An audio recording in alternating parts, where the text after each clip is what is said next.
안녕하십니까. 저는 인생은 나그네 길, 어디로 왔다가 어디로 가는가 발표를 맡은 카카오 모빌리티의 데이터 입선팀 박희태입니다. 저는 카카오 모빌리티에서 이동 데이터의 가치를 발굴하고 또 이 데이터들을 API 기술 제품 혹은 이제 가명정보 데이터 혹은 통계성 데이터로 고객 여러분들께 전달해 드리는 역할을 맡고 있습니다. 오늘의 발표는 시내 도로를 주행하실 때 한 번쯤은 생각해 보셨을 법한 도대체 이 많은 차들이 다 어디로 가는 거지? 도대체 다 어디서 온 거지? 라는 질문에서 시작해 보려고 합니다. 이 질문에 카카오 모빌리티의 이동 데이터를 활용해서 한번 답을 드려보고 여기에 쓰인 데이터의 종류는 어떤 것이 있고 또 마지막으로 이러한 데이터들이 모빌리티 이외 다른 분야에서는 어떻게 쓰일 수 있을지 살펴보며 발표를 마치겠습니다.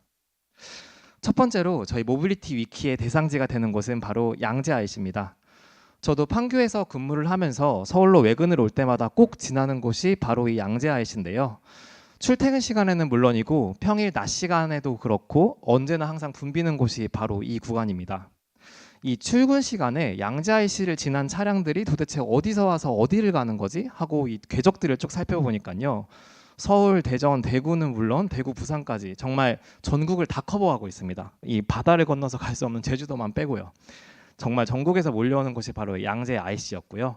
조금 더 세부적으로 살펴보면 양재 IC의 교통은 크게 남북측의 교통흐름과 동서측의 교통흐름이 보이시죠? 이곳을 이용하는 차량들은 경부 측에서 올라오는 경부고속도로 상행의 차선, 그리고 과천 안양권에서 올라오는 차량, 마지막으로 양재천 이남에 있는 주거지역에서 오는 차량들로 구분되었습니다.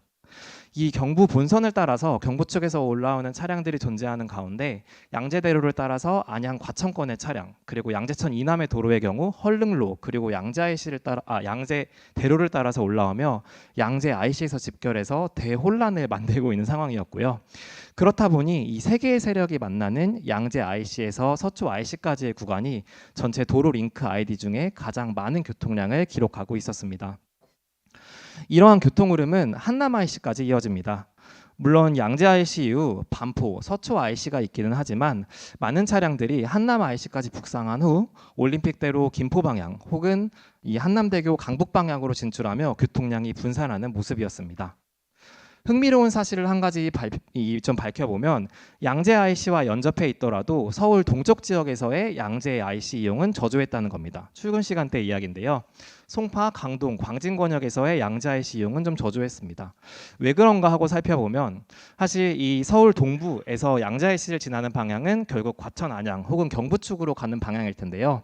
이 구간의 경우 양재 IC가 아니더라도 분당 수서로 혹은 일순환 고속도로와 같이 대한 경로가 있어서 상대적으로 양재 IC를 지나는 차량은 적었습니다. 두 번째, 모빌리티 위키에서 살펴보고자 하는 지역은 바로 한강의 다리입니다. 한강에는 30개가 넘는 수많은 자동차 도로 혹은 철도 교량들이 있습니다. 그 중에서 이번 분석이 된 교량은 남단과 북단이 모두 서울 시내에 소재해서 서울 시내 교통을 담당하는 20개의 교량입니다.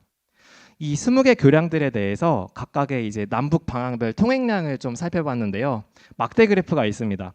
이 중에 가장 많은 통행량을 기록한 이 교량 혹시 어디일지 가늠이 되시나요? 조금 크게 말씀해 주시면 네.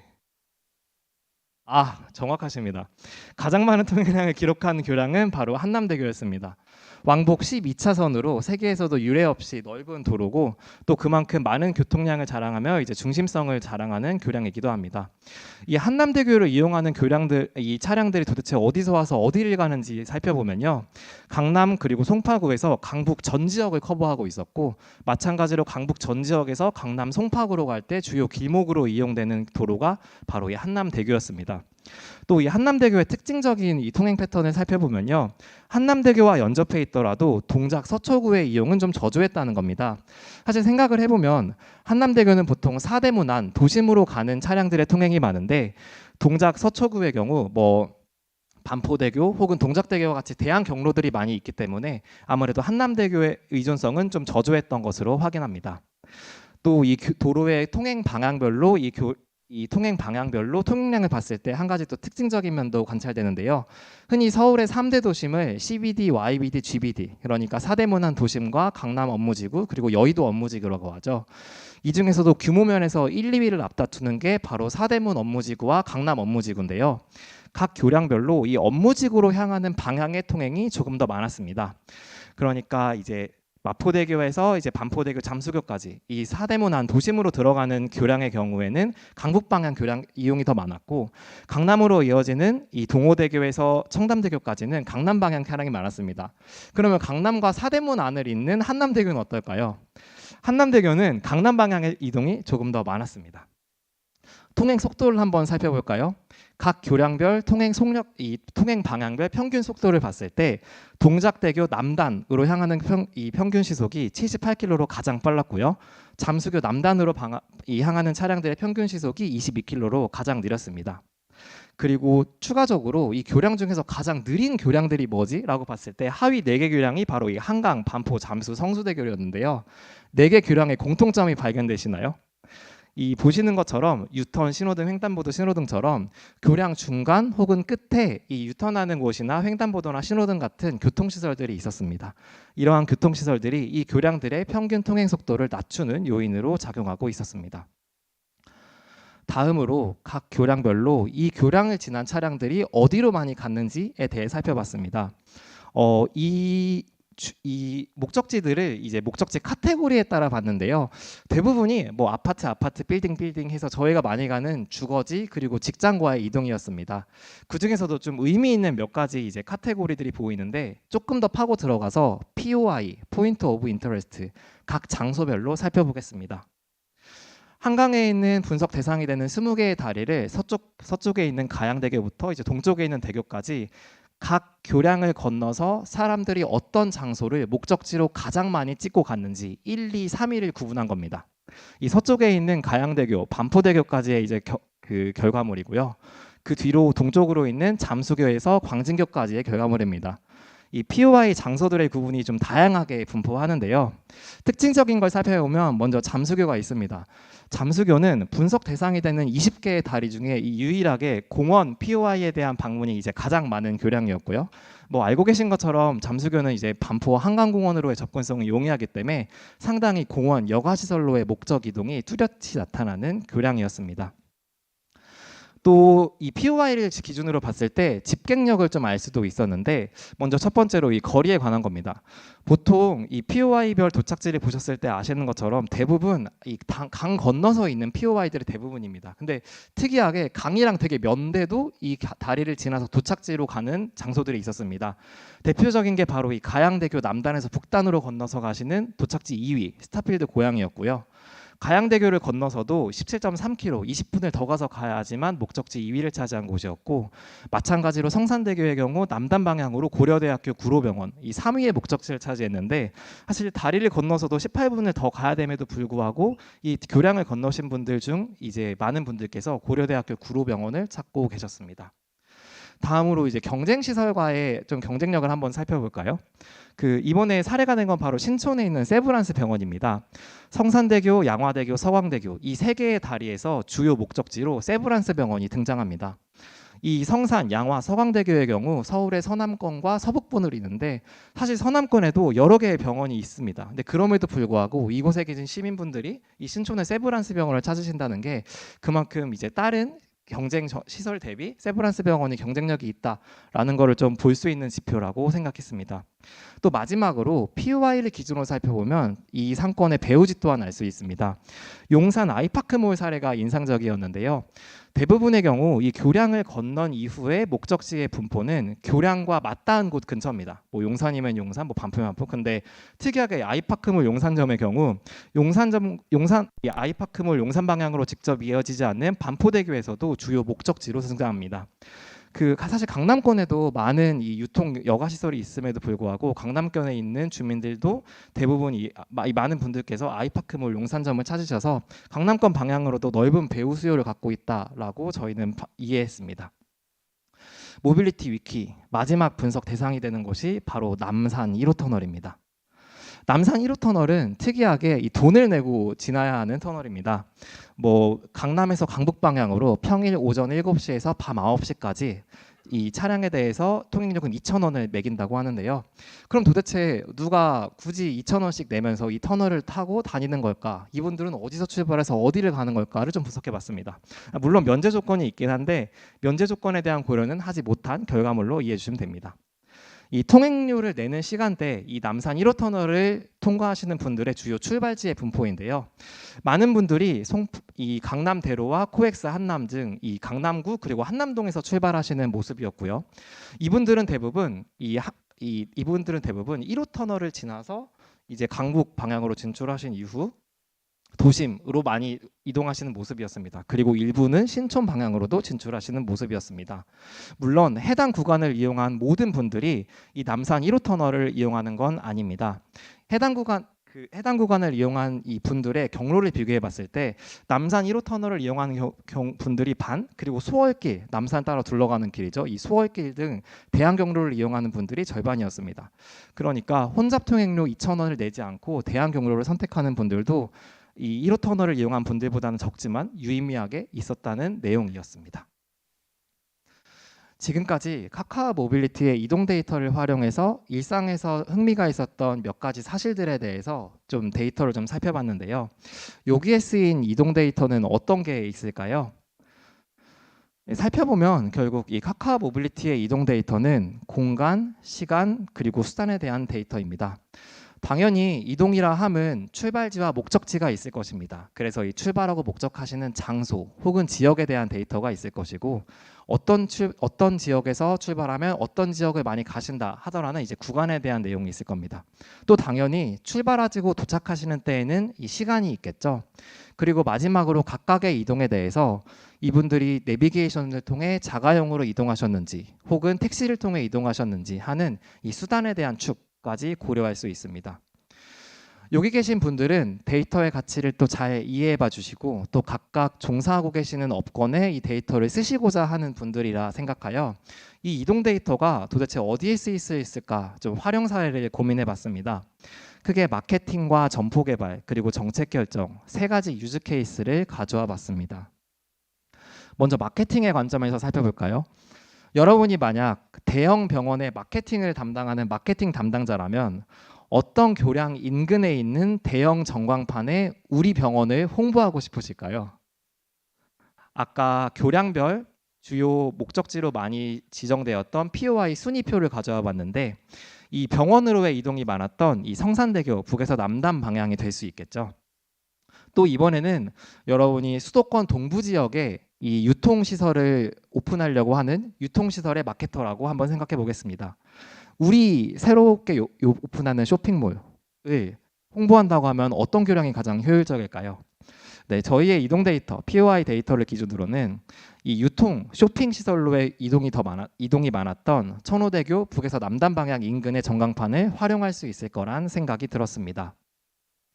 두 번째로 어떤 곳에 점포를 열까 하는 고민입니다. 한 가지 유의할 점은요. 이 카카오 모빌리티의 이동 데이터는 택시나 자가용 같은 차량을 이동한 데이터이기 때문에 편의점처럼 도보로 갈 수 있는 곳의 점포 분석에는 적절하지 않을 수 있습니다. 차량을 이동해서 주로 가는 이 점포들 어떤 게 있을까라고 생각해 봤을 때 대표적인 게 바로 이 주유소일 겁니다. 주유소에 대해 이 통행량이 많은 주유소 입지를 한번 찾아보면요. 먼저 전국에 있는 주유소 업종의 이 주유소들의 입지를 찾아야 될 거고요. 그리고 각각의 주유소별로 이 주유소와 가장 인접한 도로를 정의해야 될 겁니다. 그리고 마지막으로 이 최인접하다고 정의된 도로에 대해서 통행량을 산출하는 세 가지 단계가 필요합니다. 특히 이 각 장소별로 최인접 도로를 정의하는 게 생각보다 까다로운 일인데요. 당연히 고객사분들께서 필요하신 대로 이 내 장소를 중심으로 반경 N미터 이내에 있는 도로를 최인접 도로라고 정의할 수 있고 여기에는 2차선 미만의 도로는 빼주세요. 혹은 저희는 6차선 이상의 도로만 넣어주세요라고 하는 이 커스터마이즈도 가능합니다. 또 당연히 이 시설의 입지에 따라서 그 시설이 면하고 있는 도로의 주행 방향을 고려해야 합니다. 염창역 인근에 주유 두 개의 주유소가 있습니다. 이 하나는 서쪽으로 가는 도로 방향, 하나는 동쪽으로 가는 도로 방향에 있는데 당연히 이 경우에는 이 도로의 이동 방향을 생각해서 통행량을 다르게 집계할 것이고요. 또 흔히 말하는 코너 입지라는 게 있죠. 이 등촌역 인근에 위치한 주유소의 사례인데 이 주유소의 경우에 2차선 이면도로로도 접근할 수 있고 6차선 주도로로도 접근할 수 있습니다. 이 경우에는 사람들의 가시성이 조금 더 확보되는 6차선 주도로를 최근접 도로로 정의했습니다. 그리고 각각의 도로에 대해서 이 트래픽은 어떻게 정의할 거냐라고 봤을 때 트랜스 카운트와 유니크 유저 카운트 이 두 가지 관점을 사용했습니다. 트랜스 카운트는 이 도로를 지나가도록 길 안내가 된 건수이고요. 유니크 유저 카운트는 이 도로를 지나간 고유한 사람의 수입니다. 이 두 가지 기준을 각각으로 봤을 때 저희 데이터로 통행량이 꽤나 많은 주유소다라고 도출된 주유소가 이 한 5가지 정도 됩니다. 이 용산구 H주유소, 서초구 R주유소, 기흥구에 있는 G주유소, 고양 이 두 개의 주유소는 붙어 있습니다. 이 고양 덕양구에 있는 두 개의 주유소들이 있었는데 혹시 방문해 보신 적이 있으실지 모르겠습니다. 공통적으로 강변북로나 자유로, 고속도로 같은 주간선 도로를 진입하는 길에 있었다는 특징이 있었고요. 혹은 휴게소나 이 톨게이트처럼 주요 교통시설 인근에 위치해 있었습니다. 물론 이 데이터만으로 이 주유소에서 전국에서 매출이 가장 잘 나올 겁니다라고 말하기는 어렵습니다. 당연히 알고 계시는 것처럼 이 상권의 매출이라는 게 수요의 측면뿐만 아니라 인근에 얼마나 경쟁 점포가 많이 있는지 이런 공급의 사이드도 좀 봐야 되기 때문입니다. 그래서 카카오 모빌리티는 이런 데이터 분석 결과에 대해 실제로 정유사와 같은 저희 고객분들과 함께 POC 형태로 저희의 이동 데이터가 얼마나 실제 고객님들이 그 맥락상 그리고 이제 노하우적으로 알고 계시는 그리고 데이터적으로 알고 계시는 매출 점포와 매출 데이터와 일치하는지 이런 것들을 비교해 가면서 유의미한 퍼포먼스가 좋은 이동 데이터를 찾을 수 있는 이 POC 같은 과정도 저희는 많이 희망하고 있습니다. 마지막 활용 사례가 바로 정책적 이제 활용입니다. 어디에서 올까, 어디로 갈까 이런 고민들 진짜 많이 하시죠. 특히 이 지자체 분들을 만나보시면 우리 교회 산업단지 근로자분들은 다 어디서 출근하셔서 어디로 가시는지를 궁금해하시고요. 또 시군 지자체 분들은 이 우리 동네에서 축제를 했는데 도대체 이분들이 어디서 온 분들인지, 그리고 마지막으로 이제 민간 기업에서는 골프장이라고 하면 이 골프장에 오신 분들은 골프장에서 골프 치신 이후에 어디를 가는지 많이 궁금해하십니다. 카카오 모빌리티는 이 POI, 당연히 장소 단위로 출발 도착지를 알 수 있기 때문에 이 각각의 질문들에 대해 답해 드릴 수 있습니다. 오늘 오고 계신 분들이 딱 해당하는 케이스일 것 같습니다. 이곳 SK T타워에 오시는 분들은 어디서 오셨을까라고 좀 분석해 봤는데요. SK T타워에 오신 분들 중 한강을 건너 오신 분들이 대상입니다. 대부분의 분들이 이 강남 그리고 분당 판교에서 오셨을 거라고 생각이 들고 아마 소수의 분들의 경우에는 잠실이나 강동 혹은 경기 서남부 쪽에서 오셨을 거라는 생각이 듭니다. 혹시 이 데이터와 나는 다른 곳에서 왔다. 그러니까 이거는 당연히 길 안내니까 내비나 대중교통이 아니라 내비게이션 혹은 택시를 타고 오신 분들 대상이고요. 내가 택시나 내비를 타고 왔는데 다른 곳에서 왔다 하는 분들이 많이 계시다면 저희의 커버리지를 높이기 위해 저희가 조금 더 노력해야 될 부분으로 보입니다.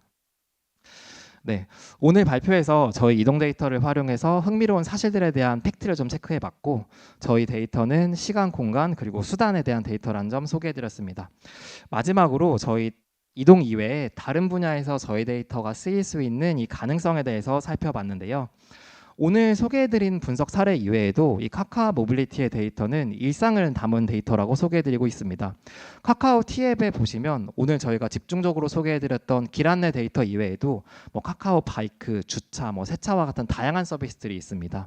이렇게 여러분이 모빌리티와 관련해서 이용하시는 서비스들에 대해 여러분의 비즈니스 수요에 맞게 저희는 도출하고 또 인사이트를 드릴 준비가 되어 있습니다. 그리고 이러한 인사이트를 안전하게 처리된 통계 데이터 그리고 안전하게 가명 처리되고 가명 결합 데이터를 통해 공급드리고 있고 이 데이터에 활용된 길 안내 엔진에 대해서는 AP나 SDK 같은 기술 제품을 통해서도 공급해드리고 있습니다. 이런 저희의 이동 데이터를 활용해 주시고자 하는 다른 업권 그리고 관계자분들께 저희 카카오 모빌리티의 이동 데이터에 대한 많은 관심을 부탁드립니다.